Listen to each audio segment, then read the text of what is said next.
than we would be if we had fewer options to choose from. And there are several reasons for this. One of them is that with a lot of different salad dressings to choose from, if you buy one and it's not perfect, and you know what salad dressing is, it's easy to imagine that you could have made a different choice that would have been better. And what happens is this imagined alternative induces you to regret the decision you made, and this regret subtracts from the satisfaction you get out of the decision you made, even if it was a good decision. The more options there are, the easier it is to regret anything at all that is disappointing about the option that you chose. Second, what economists call opportunity costs. Dan Gilbert made a big point this morning of talking about how much the way in which we value things depends on what we compare them to. Well, when there are lots of alternatives to consider, it is easy to imagine the attractive features of alternatives that you reject that make you less satisfied with the alternative that you've chosen. Here's an example. For those of you who aren't New Yorkers, I apologize. But here's what you're supposed to be thinking. Here's this couple on the Hamptons. Very expensive real estate, gorgeous beach, beautiful day. They have it all to themselves. What could be better? Well, damn it, this guy is thinking, it's August. Everybody in my Manhattan neighborhood is away. I could be parking right in front of my building. And he spends 2 weeks nagged by the idea that he is missing the opportunity day after day to have a great parking space. Opportunity costs subtract from the satisfaction we get out of what we choose, even when what we choose is terrific. And the more options there are to consider, the more attractive features of these options are going to be reflected by us as opportunity costs. Here's another example.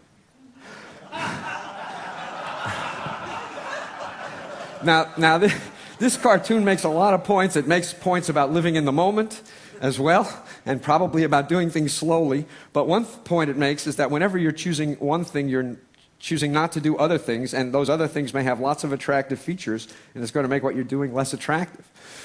Third, escalation of expectations. This hit me when I went to replace my jeans. I wear jeans almost all the time.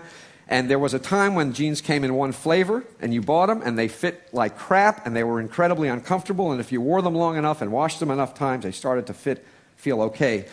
So I went to replace my jeans after years and years of wearing these old ones, and I said, I want a pair of jeans, here's my size, and the shopkeeper said, do you want slim fit, easy fit, relaxed fit? You want button fly or zipper fly? You want stone washed or acid washed? Do you want them distressed? Do you want boot cut? Do you want tapered? Blah, blah, blah, on and on. He went, my jaw dropped. And after I recovered, I said, I want the kind that used to be the only kind.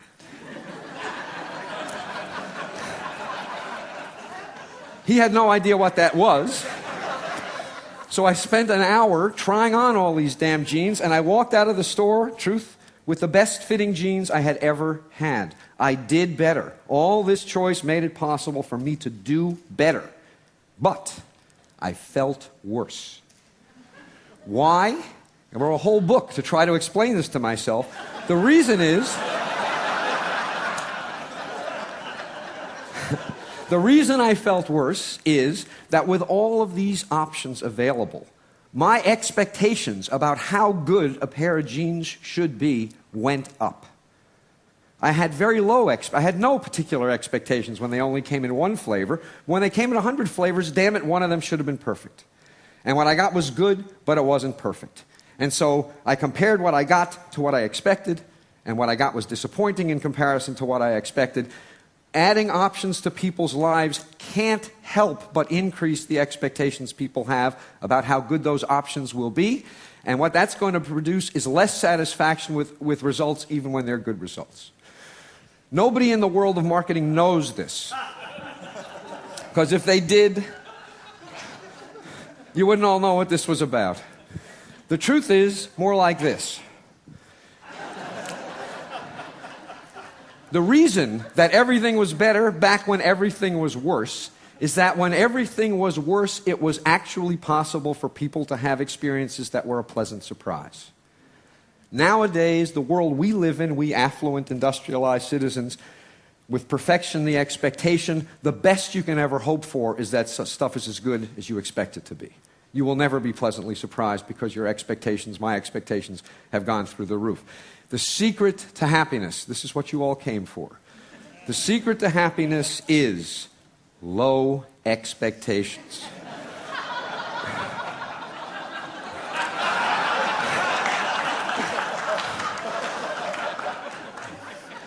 I want to say, just a little autobiographical moment, that I actually am married to a wife, and she's really quite wonderful. I couldn't have done better. I didn't settle. But settling isn't always such a bad thing. Finally, one consequence of buying a bad-fitting pair of jeans when there is only one kind to buy is that when you are dissatisfied and you ask why, who's responsible? The answer is clear. The world is responsible. What could you do? When there are hundreds of different styles of jeans available, and you buy one that is disappointing, and you ask why, who's responsible, it is equally clear that the answer to the question is you. You could have done better. With 100 different kinds of jeans on display, there is no excuse for failure. And so when people make decisions, and even though the results of the decisions are good, they feel disappointed about them, they blame themselves. Clinical depression has exploded in the industrial world in the last generation. I believe a significant, not the only, but a significant contributor to this explosion of depression and also suicide is that people have experiences that are disappointing because their standards are so high, and then when they have to explain these experiences to themselves, they think they're at fault. And so the net result is that we do better in general, objectively, and we feel worse. So, let me remind you, this is the official dogma, the one that we all take to be true, and it's all false. It is not true. There's no question that some choice is better than none, but it doesn't follow from that more choice is better than some choice. There's some magical amount, I don't know what it is. I'm pretty confident that we have long since passed the point where options improve our welfare. Now, as a policy matter, I'm almost done. As a policy matter, the thing to think about is this. What enables all of this choice in industrial societies is material affluence. There are lots of places in the world, and we have heard about several of them, where their problem is not that they have too much choice. Their problem is that they have too little. So the stuff I'm talking about is the peculiar problem of modern, affluent Western societies. And what is so frustrating and infuriating is this. Steve Levitt talked to you yesterday about how these expensive and difficult to install child seats don't help. It's a waste of money. What I'm telling you is that these expensive, complicated choices, it's not simply that they don't help. They actually hurt. They actually make us worse off. If some of what enables people in our societies to make all of the choices we make were shifted to societies in which people have too few options, not only would those people's lives be improved, but ours would be improved also. This is what economists call a Pareto improving move. Income redistribution will make everyone better off, not just poor people, because of how all this excess choice plagues us. So, to conclude, you're supposed to read this cartoon and, being a sophisticated person, say, what does this fish know? You know, nothing is possible in this fishbowl. Impoverished imagination, a myopic view of the world, and that's the way I read it at first. The more I thought about it, however, the more I came to the view that this fish knows something. Because the truth of the matter is that if you shatter the fishbowl so that everything is possible, you don't have freedom, you have paralysis. If you shatter this fishbowl so that everything is possible, you decrease satisfaction. You increase paralysis and you decrease satisfaction. Everybody needs a fishbowl. This one is almost certainly too limited, perhaps even for the fish, certainly for us.